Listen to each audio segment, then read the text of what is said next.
Here's a new item called the 6.86-inch instrument cluster driver display that I would like to thank Hansshow for sending me this unit to look at.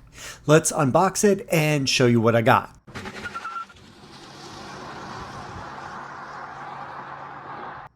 The outside of the box is wrapped in tape. This is a smart LCD dashboard compatible with Intel Atom and AMD Ryzen Model 3 and Y. The OS is Linux. It's a 2.5D IPS LCD with a 6.86-inch screen size and a resolution of 1240 by 480.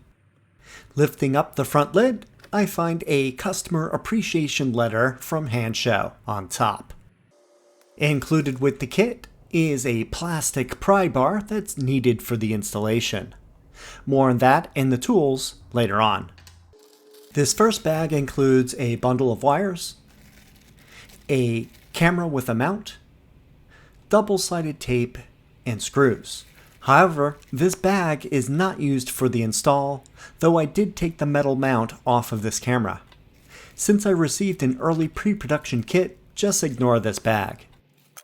This next bag contains the front bumper camera that this screen can use whenever you need it. The camera includes a cable that's about 14 foot 4 inches or 4.4 meters long. Plenty to reach from the front bumper to the interior where the screen will be installed. There is an installation manual on several sheets of paper. It has a detailed description of the components and a step-by-step photo list for the installation process. Inside this plastic bag is the display itself. The shape of it conforms to the top of the steering wheel column. When installed, it will look like it came from the factory that way. Underneath is a label with the name Mini Dash Screen 6.86. Above that is a cable connector port. Also, the undersection has an aluminum plate for stability and heat dissipation. The rounded section will fit towards the steering wheel. On the front is what looks like a speaker grill, and behind that is the 6.86-inch screen, which happens to have a shipping screen protector on it. The side round cutouts are for the steering wheel stalks on both sides of the column. This is a snap-in replacement for the original part on the car. On the back of the screen is a rubber flap. Underneath that is a USB-C port for firmware updates. Underneath that are some cables. This short cable connects the screen to the wiring harness and camera cable. The yellow connector goes to the camera, the black connector goes to the harness, and then on the other end is the connector that goes to the screen. This big bundle is the cable harness, and it happens to be for both Intel on the older cars as well as the AMD processors that are on the newer Tesla Model 3 and Y cars. On this end is the connector that goes to the short cable that we just saw. It only attaches one way, so look for the grooved sides to connect. Then it gets inserted into the screen right here. There is a long amount of cable, over 6 feet, plenty to reach across the dash, down the side, and to the CPU. On the other end, we have the Intel host and power Y adapter, or splitter. This is the one that I will be using on my car since I have a 2018 Model 3. Next is the AMD power Y adapter or splitter.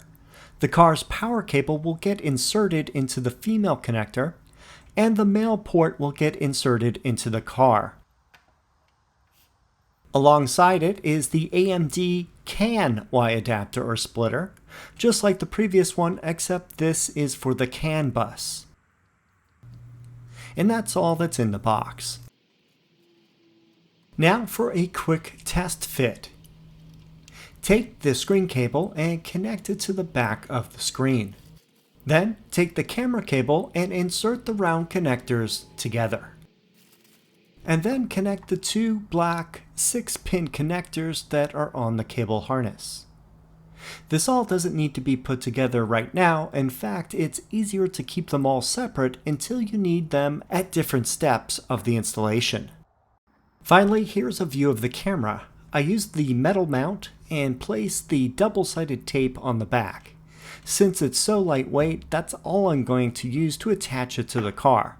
If you want extra security, you could use 2 screws into the bumper through those openings. These are the tools needed for this project: the included plastic pry bar for trim removal, a 10mm ratchet wrench for taking out the bolts in the Frunk Tub, a Phillips head screwdriver for removing the 2 bolts in the Frunk latch area, a small Phillips head screwdriver for tightening the camera to the mount when you do the final adjustments. You also need a fishing wire. It can be metal or plastic. I'm using a copper wire. This is electrical tape that I used for attaching the camera cable to the fishing wire. Optionally, you may want to use some zip ties to attach the camera wire securely in the frunk area when routing it under the tub. Lastly, I recommend using gaffer tape for securing the cable inside the dashboard HVAC area. And that's it for tools. Now on to the installation. The first thing I need to do is get good access to the top of the steering column area. Go into the menu and select Steering Wheel Adjustment, and then scroll the left button down to lower the wheel as low as possible. Then press the left button roller to the left to adjust outwards as far as possible. I need to remove the top half of the steering column trim. You can see that there's a line that marks the seam between the top and bottom sections. I found that the seam was fairly tight and that the best area to start the process is where the steering wheel meets the top cover. Use a plastic pry bar to wedge in between and slowly pull the cover so that it separates. There are 4 clips that hold it in place. Once it is loose, pull it up and outward. Towards the back, there are 4 tabs that are inserted from the fabric cover. Pull the trim piece towards you to release it from those tabs. Now that it is disconnected, you can place it aside. I put it back into the box so that if I ever need to replace the cover, I can put it back again. I need to remove the dash panel. First, take off the 2 trim pieces on the left side of the dashboard. As usual, a plastic pry bar is very useful for this project. Then do the same thing for the passenger side. In addition, I will be routing the cable down the right side here. I need to remove this trim piece between the dashboard and the door. It snaps out very easily. Pull up the entire dashboard by the front edge. There are a number of clips holding it into place. Then I need to angle it to remove it from this location. It can be a little tight due to the touchscreen being close to it. Just be careful when you remove it. Once it's loose, place it aside. In the passenger seat area, look under the glove box. There is a panel with 4 trim clips holding it into place. Remove them with the plastic pry bar. Pull down the panel. Unhook the light connector on the right side, and then unhook the speaker connector on the left side. You can now take the panel and place it somewhere else. Pop open the hood. This is where we need to route the front camera from the bumper to inside the car. I need to remove the Frunk Tub in order to get started. Remove the latch trim panel cover. Just pull forward on the bottom of the plastic piece and it will unsnap and come off. Be careful since there is a wire attached. Detach the wire from the connector and place it aside. Now take off the service panel near the windshield. It just unsnaps with a half dozen connectors. Then place it aside. Take out the frunk mat if you have one in your car and place it aside. Now I need to remove the Frunk Tub. This requires you to remove 7 bolts and screws. 5 are bolts using the 10mm socket wrench, and 2 are screws using the Phillips screwdriver. Here I do the first 2 bolts that are under the Frunk mat.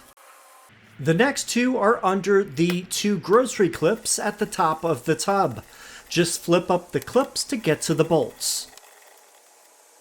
In the front by the latch are 2 screws. Use the Phillips head screwdriver here.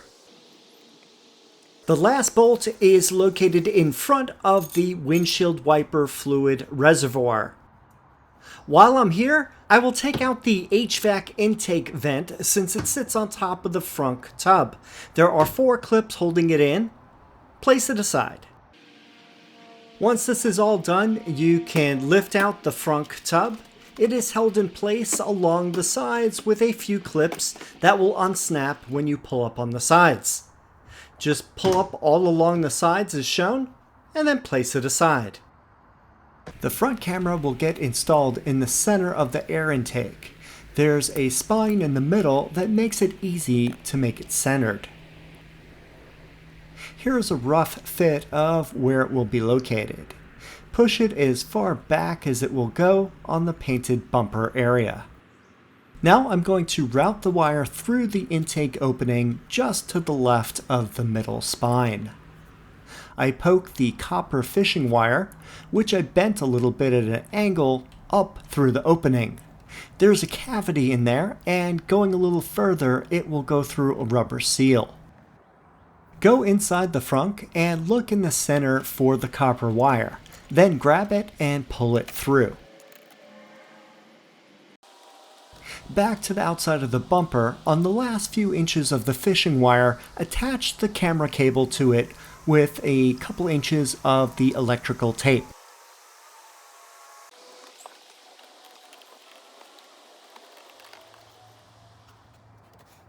Pull on the fishing wire until the camera cable comes through the opening.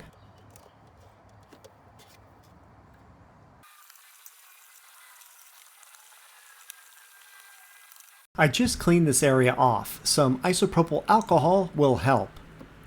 Remove the protective plastic off the double-sided tape and center the camera mount on the underside of the bumper. Press up for a little bit so that it adheres. Not a bad idea to use some gaffer tape on it for 24 hours or so for best adhesion. Then pull the rest of the remaining wire inside the car. Just leave a little bit for camera adjustment. Use the small Phillips head screwdriver to tighten both screws on the sides of the mount. You can also do this after testing the video to make sure you like the angle of the camera. The camera cable will be routed through the frunk area under the tub. Make sure to place it along the sides with the other wires so that the tub will fit back in without touching the cable. Use a couple zip ties to attach the cable to other wires so it doesn't move around. The area that this will be going is one of the grommeted openings in the firewall, just behind the HVAC intake. You can see the other wires going through the opening where the flashlight is highlighting. Take the fishing wire still with the camera cable attached with electrical tape. Poke the fishing wire through the opening a couple inches. Going inside the car, look under the carpet near the top of the footwell. You will see the copper fishing wire showing. Pull it out along with the camera cable. Check to make sure that in the frunk that the cable is not snagged or touching anything, and definitely not too tight. Give the cable a little slack. That's it for fishing the wire. I will route the camera cable with the harness cable up and over to the dash area next. For the next steps, it's best to shut down the car. Go into the safety menu to do this. Also, when removing the CPU cable, you'll have about a 10-minute window where you have to plug in the cable splitter back into that connector. Next, I need to remove the door opening panel that goes along from the glove box all the way down to the seat area.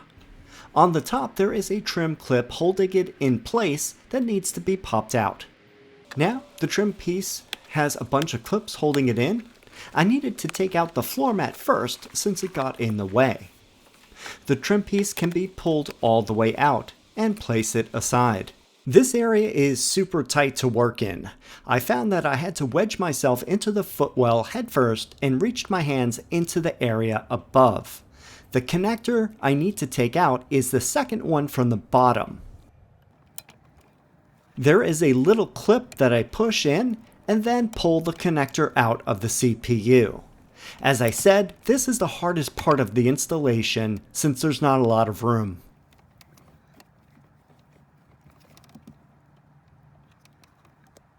At the end of the wire harness is a Y adapter with a male and female connectors. Take the male one and plug it into the opening into the CPU that we just made available.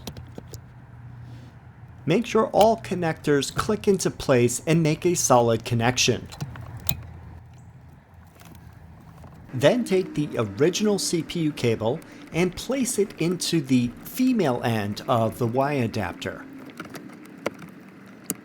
You will hear it snap into place. Remember the camera cable from the front bumper? Take it and hide it under the Footwell carpet and route it towards the right side where all the wiring is showing. Now take it along with the CPU harness that we just installed in that corner and route it up the right side of the column until I get to the right side of the dashboard. Leave it there for now. I want to give enough slack for the next step. Position the new screen over the steering column. Attach the 4 clips from the faux leather cover into the matching openings on the screen's cover. Once in place, snap down the cover. There are 4 clips. Snap in one at a time. Press down hard on each section. It will require quite a bit of force. I did the left side first and then the right side. The top and bottom column sections should be touching with no gaps. Don't forget to route the small cable with the 2 connectors under the faux leather cover so that they poke out from the right side, as you can see here. Now take the wire harness and the camera cable and stretch them over the dashboard area from where they're located on the right side of the dash. Attach the 2 black 6-pin connectors, one from the harness, to the one on the screen. Then attach the 2 yellow round connectors, one from the camera cable and the other one to the screen. Note that there's a guiding pin, so they only go in one way. Use some gaffer tape to attach the wiring to the bottom of the HVAC duct. Make sure to avoid any clip connector openings. I use the tape at major junction points or when I want the cables to be positioned and not move. Do this all across the length of the dashboard. Any extra length can be placed under the trim panel on the side or along the door area. I try to keep a bare minimum of cable in the duct area to avoid causing problems with the airflow. Here I fold up the wires and tape them down on the side. Once you're done placing all the wiring, you can reinstall the dashboard panel over the open ductwork below. Angle it down towards the front, where it will go under the upper edge of the dashboard. Push all the way forward and then push down so that it snaps into place. There are a bunch of clips all along the length. Don't be afraid to use your fist and bang it down a bit. Using a cloth helps it from getting scratched up. Take the triangle-shaped side trim piece and put it back on, and then the small wedge piece above that. Going over to the passenger side, reinstall the long plastic piece that goes from the door column to the door threshold area. Push in the upper trim clip and then snap in the rest of the clips along the length of it. Then, as on the other side, put in the triangle-shaped piece and the one above that. Installation is now complete. As you can see, it was not super difficult. The hardest part was swapping the CPU connector with the splitter inside the passenger footwell area. This is also my first install with a front camera, so that added a little bit more work with taking out the Frunk Tub and routing the camera wire from the bumper to the dash. Overall, not bad at all. The car is still off. By sitting in the driver's seat, it will turn on both the Tesla touchscreen and the new driver display. When it starts, there's a video that comes up. It runs for about 5 seconds. The first image we see here is when the car is in park. It shows the status. For example, both the front doors are open. There is a view of one of the 3 driver user interfaces that you can choose from when you're in drive, reverse, or neutral. And this is a test of the video camera on the front bumper. This shows a wide-angle view, very low to the ground, which comes in very handy when you're parking. You can fine-tune the angle of the camera, just adjust the mount, and use the screws to loosen it up, find the good position that you'd like, then tighten them back up again, and you're all set to go.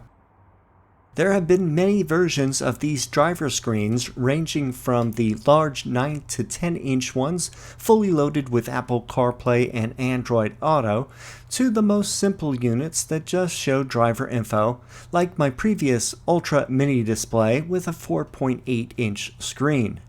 This 6.86 inch screen is a compromise right in the middle between the larger units and the small one. It does seem to do well with the airflow since it's wide but short in height. It's mounted closer to the driver, and it doesn't close off the vent holes like the larger screens can do because they are attached to the vent itself instead of the steering wheel column. Another good thing is that these are totally reversible installations. You can always remove it and go back to the original setup if you wish. Or, as I do, continue with new upgrades all the time. If you're interested in this item, please see the link in the video description. Don't forget to use code RANGER to get 15% off your purchase. If you have any questions or comments, please leave them down below. On my next video, it will cover the software and how to use it, along with my conclusion. Click on the link right here for that video when it comes out soon. Thanks for watching, and I'll see you next time.